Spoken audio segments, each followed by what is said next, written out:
All right, so up first is the maid of honor, Miss Taylor Metcalf. Hi, everybody. I'm Taylor. I'm Haley's little sister, if you guys don't know. They can't hear me. Okay. Can you guys hear me now? Okay. So I'm Taylor, Haley's little sister. I'm the maid of honor. It feels great to be here right now. I'm really blessed to be her maid of honor. There's nothing like watching your sister get married. It's really it's heartwarming. I always looked up to Haley as a role model in most cases, because we all know Haley isn't the smartest box in the crayon. But I swear I love you. There's nothing that'll change. If there's one thing she taught me, it was how to play soccer like a champ and to be a tomboy, of course. She also helped me get a few jobs here and there. I appreciated that. There was nothing better than working with your sister, seeing your sister's face every day. She's just always happy, always smiling. I love that about her. We all know that Haley wasn't the nicest to me as we were little kids growing up. I would say that she bullied me, and you all know it. You guys watched me get my fingers slammed in the door a couple times after we got in a couple fist fights. There would be multiple times where I would just try to hang out with Haley, and she would just push me out of her door, and I would try to push the door back, and my fingers would get slammed in the door, and then I would cry to my mom. Yeah.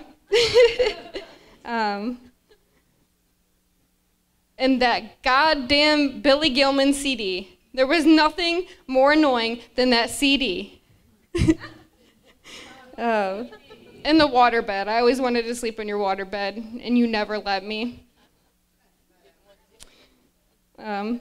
So as we get older, we start to get closer. It was about Haley's junior year in high school where we finally started to get along and become best friends. And there was nothing like riding to school with your sister, especially in the bug. Always about, 10 minutes late.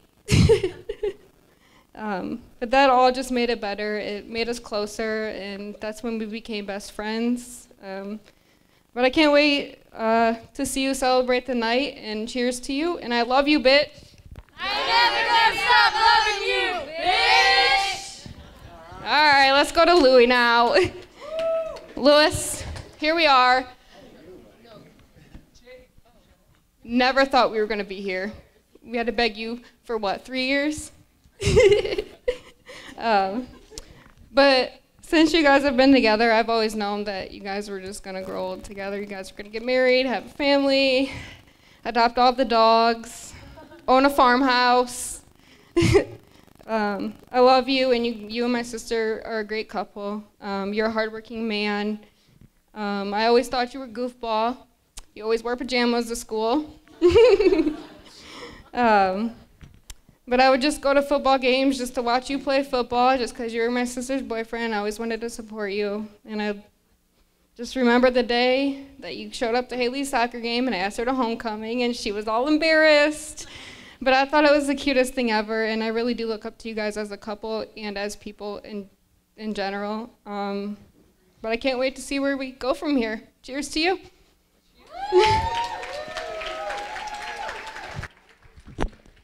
All right, Haley's going to hand it over to Shelby Rumstadt, the bridesmaids.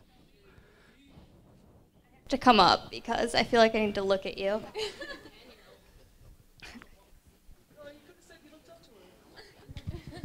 Shit. Okay, so for those of you who don't know me, probably for the best, I suck.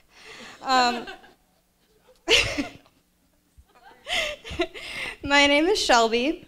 I apologize in advance. I curse. I'm sorry if it slips out. I don't stand a chance. The alcohol, my father is Steve Romstadt. Downhill since then. First, I want to introduce you to the two most very important people tonight, the bartenders. Thank you for all that you do.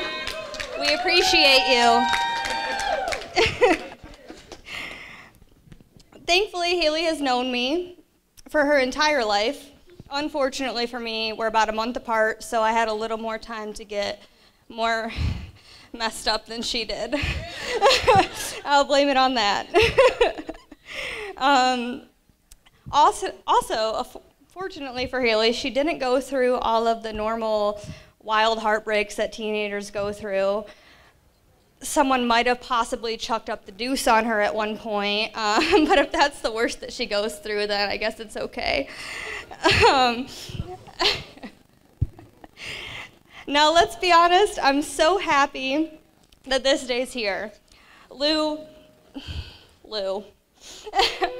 There were some of us that had some talks at one point, like, someone's gonna have to tell Haley, like, he's not gonna do it. Like, this day's never gonna come. Someone's gonna have to drop the news. Like, we gotta sit her down, we gotta tell her. Thankfully, one day, we were planning a trip to Put-in-Bay with all of us girls and Dad. Not my dad, Isaiah. He takes care of us when we're drunk. Thank you, Dad. I'm so sorry. I get a call from Shannon, and she says, or no, I get a call, and I'm answering. I'm like, don't worry, I will get Taylor drunk, but it's fine. And she says, no, Shelby, I need you to listen. Me and Louie are coming to Put-in-Bay, and I'm like, okay, it's happening. This is it. We're ready for everything. And I'm like, what do you need? What do you need from me? I got this. And she's like, you have 2 jobs. 1, don't get Haley too drunk. Got it. Haley doesn't get drunk. Haley never gets drunk. 2, get everyone to the monument at 2 o'clock. Okay, so I had 2 jobs and I failed both jobs. First, Haley drank so much, so quick, I lost control very fast. I've never seen her drink so much. It was out of my hands at that point.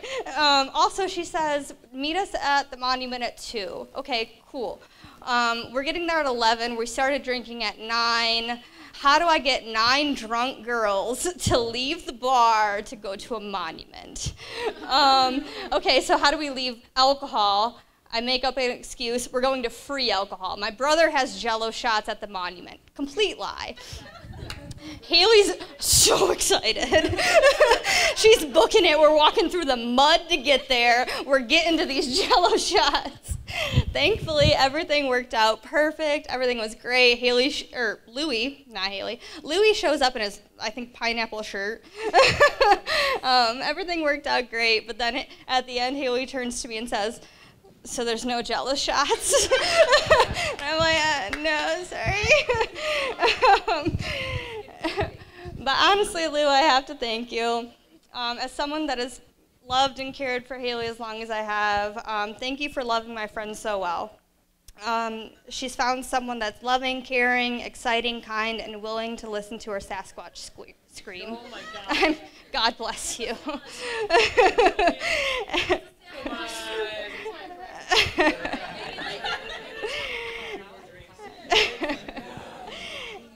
As Haley's friend, I can say that when you face loss, she will hold you. When you want adventure, she will take you. And when she wants space to make laughter, she will make it happen.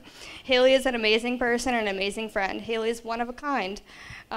She's kind and helpful and fun, but she'll also be someone that will walk into a quiet room full of people wearing a Scooby-Doo costume, scruffing a cat in each hand, and explain to you that it's completely normal. To know her is to love her. She's truly a dance like nobody is watching type of person. She doesn't have a care in the world, and as long as she's surrounded by the people she loves, she's happy. Tonight, I really want to take a step back to look at the people that are sitting at this head table, because how many times were we told that after high school, you'll never see those people again. You'll grow up, you'll move on, you'll never see them again. You'll meet new friends, and those people don't matter. But all of us up here really need to take a step back and realize that we are truly lucky for the solid friendships that we have today and that we're going to hold forever. Haley and Louie are seriously such a huge part of that, because I think any of us could walk in there randomly and no one would even question it. We are family. Holidays, birthdays, any event comes along, and they're welcoming us like nothing is different. They're truly just genuine and amazing people. Most people have those filler people in their weddings. The bride has more friends, or the groom has more friends. So they're gonna just fill in some random people. Like, for instance, I accidentally put my ex-husband in my wedding.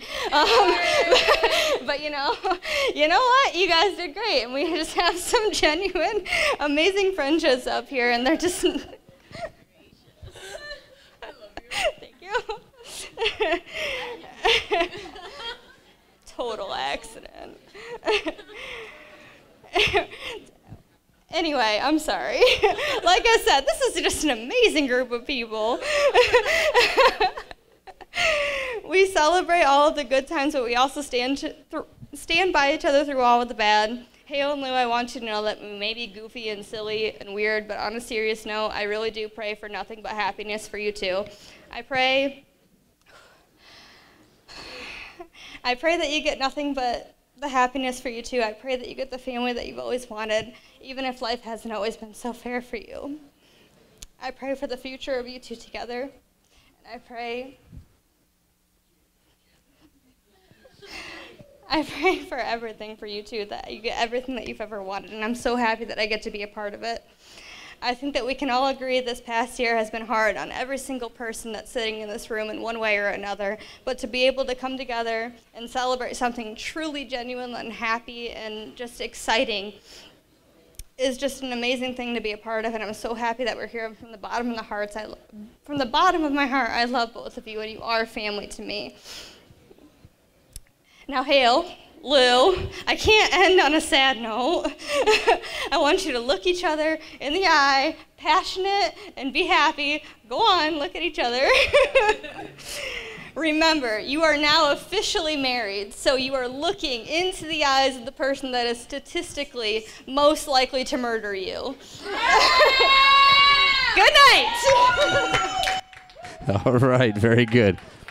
All right, next is the best man, Jake Presley. I don't know how you follow that, Jake, but good luck, bud.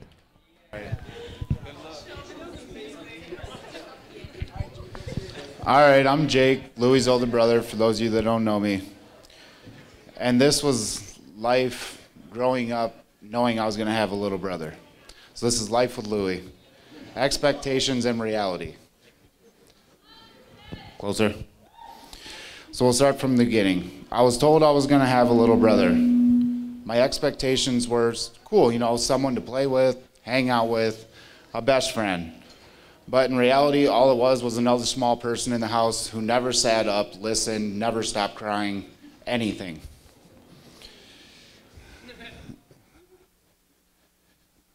Oh, what? I lost it. Hold on.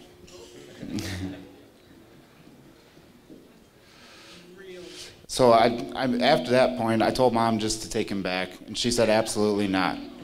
Then grade school age comes about, so my expectations are, all right, this kid might actually be okay as long as he stays out of my stuff.